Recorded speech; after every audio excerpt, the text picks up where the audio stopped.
Avec Celpen Money, payez vos factures CIE et Sodeci 24 heures sur 24, 7 jours sur 7. Téléchargez immédiatement l'appli Celpen Money sur Play Store ou App Store. Ouvrez votre compte bancaire à Celpen Finance SA pour bénéficier d'un crédit cash électronique jusqu'à 60 000 francs CFA pour le paiement de vos factures. En plus, vous avez droit à des services bancaires de qualité et de transfert à 0,9% en Côte d'Ivoire, ainsi que dans tous les pays de la CEDEAO à travers nos partenaires. Téléphone 27 22 41 55 85. Le monde bouge partout et en Afrique de l'Ouest également. On assiste à de bouleversements stratégiques. Le retour de Guillaume Soro est-il en train de se préciser avec son activisme auprès des chefs de juntes militaires dans la sous-région? Le Libéria est-il en train de montrer la voie à l'Afrique de l'Ouest avec la reconnaissance par le président sortant George Weah de sa défaite lors du second tour de la présidentielle du 14 novembre dernier? Et on se penchera également sur la chance des éléphants de Côte d'Ivoire à la prochaine CAN 2024 qui se joue justement en Côte d'Ivoire. Nos deux consultants attitrés sont encore avec nous sur ce plateau. Jean-Richard Nguessan, journaliste, analyste politique, et également Laurent Monti, politologue. Merci encore d'être là. Alors tout de suite, on va donc s'intéresser, là je me tourne vers vous Jean-Richard Nguessan, au cas Guillaume Soro.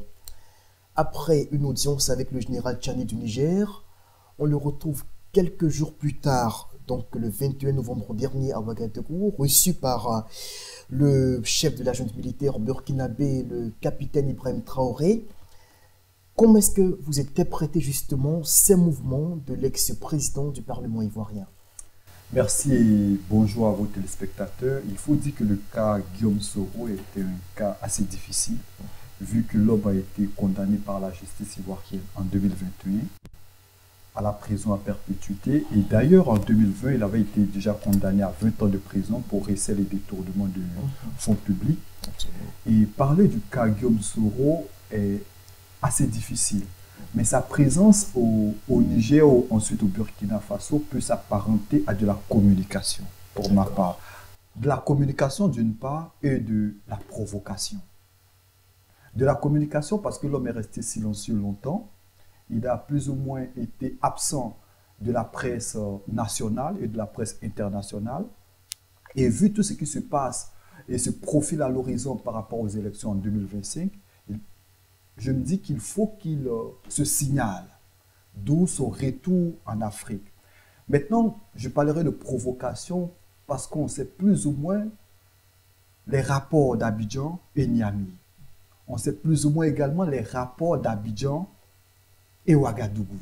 Et être présent dans ces deux pays, pour ma part, c'est aussi de la provocation. Vous avez la même lecture des Pas tout à fait, parce que c'est vrai que les relations entre Niamey, Abidjan, Ouagadougou, Abidjan sont tendues. On pourrait même rajouter Bamako, Abidjan. Comme il a dit, moi je reprends ses mots, il s'étonne que ce soit des gouvernements militaires qui acceptent de le recevoir. Si on accepte de vous recevoir, c'est qu'il y a eu une demande. Rien ne nous dit qu'il n'ait pas fait de demande à Lomé, à Libreville ou ailleurs. Mais on sait aussi que le cas de Guillaume Soro, là je suis d'accord, c'est un cas un petit peu difficile, sensible on va dire plutôt. Si vous acceptez de recevoir Guillaume Soro chez vous, comment Abidjan va vous percevoir? Donc c'est beaucoup plus facile aujourd'hui d'aller à Niamey, d'aller à Ouagadougou, parce que les relations sont distendues. Et là où je rejoins Jean-Richard Nguessan, c'est effectivement en 2025, il faut commencer à se signaler. Et il a dit, il est resté longtemps hors du continent africain parce qu'il y a un mandat d'arrêt international qui pèse sur lui. Est-ce qu'aujourd'hui, en étant à Niamey ou à Ouagadougou, ces autorités-là ne vont pas forcément spontanément coopérer avec Abidjan pour faire rapatrier Guillaume Soro? Donc, ils se sont beaucoup plus en sécurité là-bas et puis il est bien accueilli aussi. Et moi, je pense qu'au-delà du fait d'être reçu, c'est ce qu'il dit lui-même qui importe. Il dit qu'il veut rentrer pour participer à la réconciliation, c'est ce qu'il a dit. Dans tous les cas, il met fin à son exil. Et mettre fin à son exil. Et c'est pour ça que moi je dis que c'est un cas sensible parce qu'on a vu le retour de Laurent Gbagbo, on a vu le retour de Charles Blé Goudé. Pour moi, ce sont des questions éminemment, purement politiques. Et justement, concernant le retour de Guillaume Soro à Abidjan, c'est là justement toute la question, c'est là tout l'enjeu. Comment est-ce qu'il rentre en Côte d'Ivoire quand on sait qu'il a énormément de dossiers judiciaires qui lui pèsent dessus, de condamnation? Il annonce rentrer en Côte d'Ivoire très bientôt. Il se rapproche géographiquement, tout le monde en parle, ça fait couler beaucoup d'encre et de salive. Sous quelle forme, justement, entrevoyez-vous ce retour-là? J'aimerais que vous, justement, vous donniez votre avis là-dessus. Je parle de communication et le ministre de la communication, porte-parole du gouvernement de Côte d'Ivoire, a été assez clair. Il dit Guillaume Soro peut revenir quand il veut. Quand il veut. Et la justice aussi peut l'accueillir quand elle veut. C'est ça le problème. C'est pour ça que je dis que c'est une question politique. Le retour quand Laurent Gbagbo est rentré en Côte d'Ivoire, il y avait aussi des condamnations judiciaires sur lui. C'est pour ça qu'il faut... en politique, on discute. Hein, vous ne croyez pas tout ce que vous voyez à la télé. C'est pour ça que je m'amuse souvent quand je vois des gens s'écharper sur les réseaux sociaux.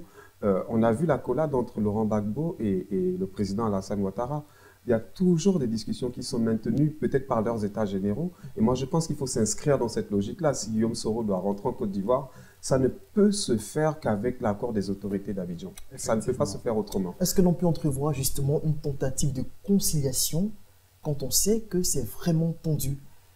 Il y a beaucoup de cadres GPS, du nom du mouvement de Guillaume Soro, qui sont à l'extérieur et qui ont du mal à rentrer en Côte d'Ivoire. Cela aurait été possible si Guillaume Soro était perçu quelque part au Ghana ou à Lomé.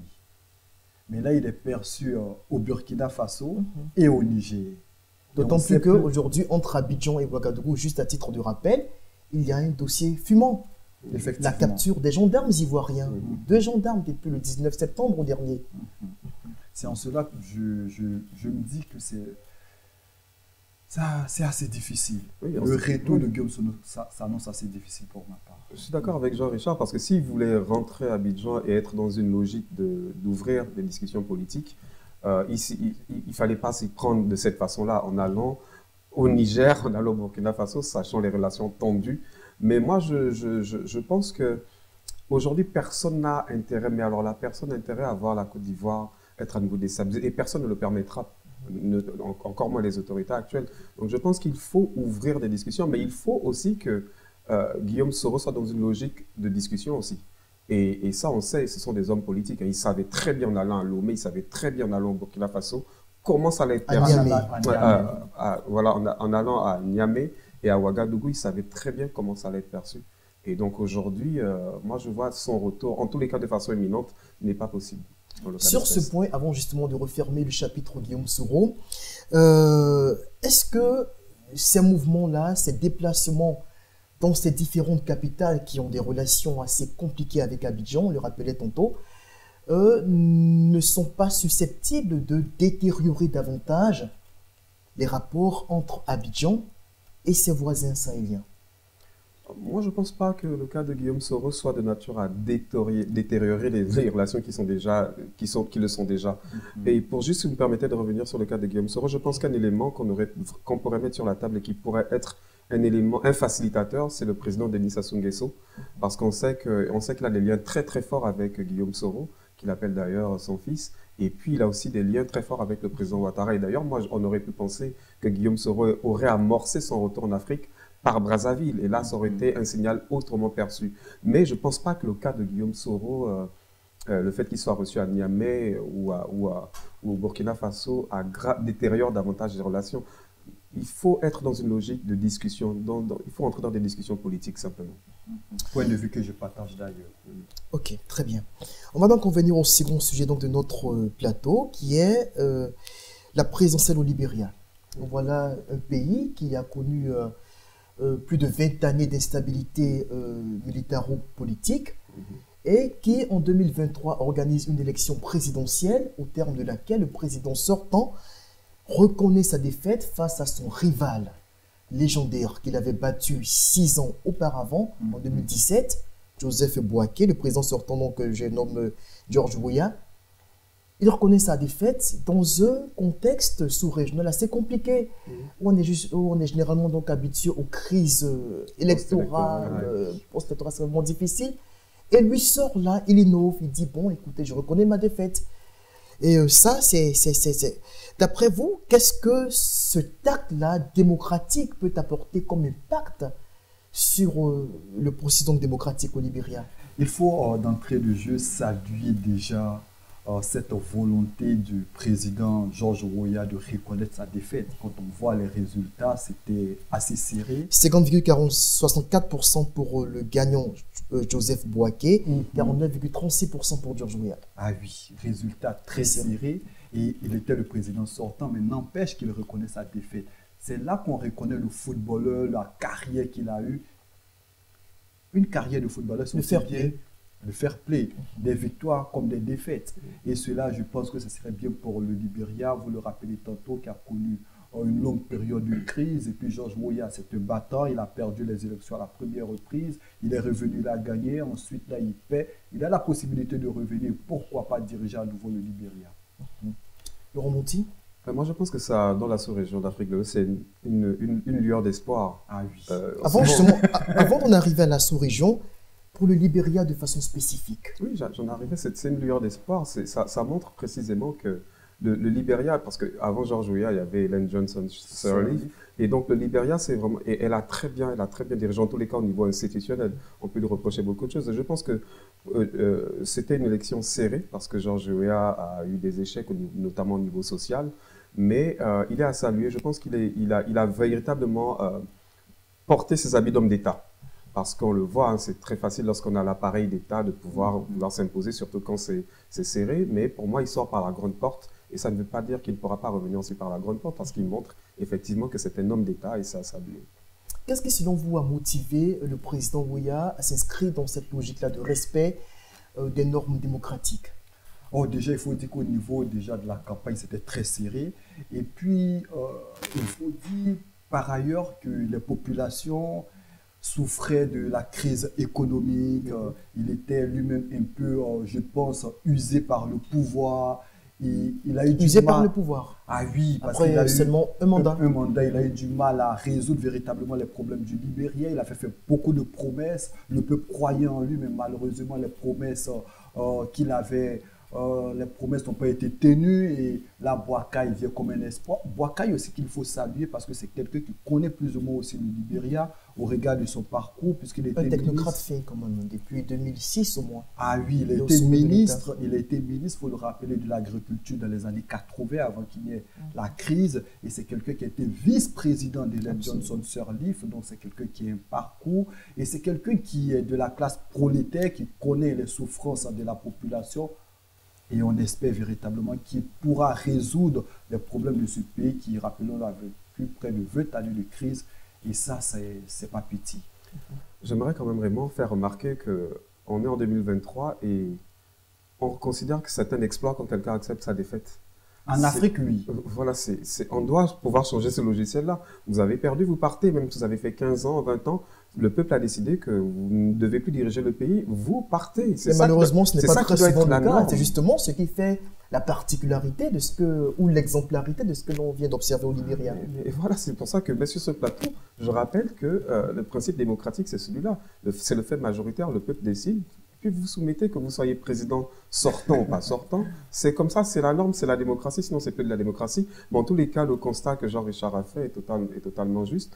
Il a fait beaucoup de promesses qui n'ont malheureusement pas pu être tenues. C'est aussi ça, hein. Lorsqu'on n'est pas président, lorsqu'on est candidat, on fait beaucoup de promesses. Et une fois qu'on est en fonction, on voit la réalité des choses, la réalité politique, on est rattrapé par un certain nombre de choses, et notamment la réalité économique du Nigeria. Il ne pouvait malheureusement pas tenir cette promesse. Est-ce que selon vous, il a voulu envoyer, pourquoi pas, un signal fort, non seulement à ses compatriotes, mais au-delà, à l'ensemble même des dirigeants africains, de l'élite africaine. Surtout à l'Afrique de l'Ouest. Ces dernières années, l'Afrique de l'Ouest a connu énormément de crises, avec des coups d'État au Burkina Faso, au Niger. Les crises des troisième mandats aussi. Hein, effectivement, et là, je pense qu'avec cette volonté de reconnaître sa défaite, je pense que ça fera, pourquoi pas, date en Afrique de l'Ouest. Et j'espère véritablement qu'en 2025, avec les élections qu'il y aura ça et là dans plusieurs pays dans la sous-région, les perdants pourront reconnaître pourquoi pas leur défaite. Vous êtes optimiste aussi pour l'avenir de la démocratie dans notre sous-région? Non. Non, parce que le cas malgré ce que vient de faire Weah. Oui, le cas du Libéria, qui reste quand même un tout petit État au regard du contexte géopolitique ouest-africain, on a des élections qui vont arriver au Sénégal, on a vu les tensions qu'il y a concernant notamment Ousmane Sonko, on a des élections qui arrivent un petit peu ça et là, on a des coups d'État. Donc, c'est pour ça que je dis que le cas du Libéria est une petite lumière qui a été un petit rappel. Ne soyons pas sceptiques. Moi, c'est mon point de vue. il faut arriver au point où ce que Georges Weah a fait, on le considère comme normal.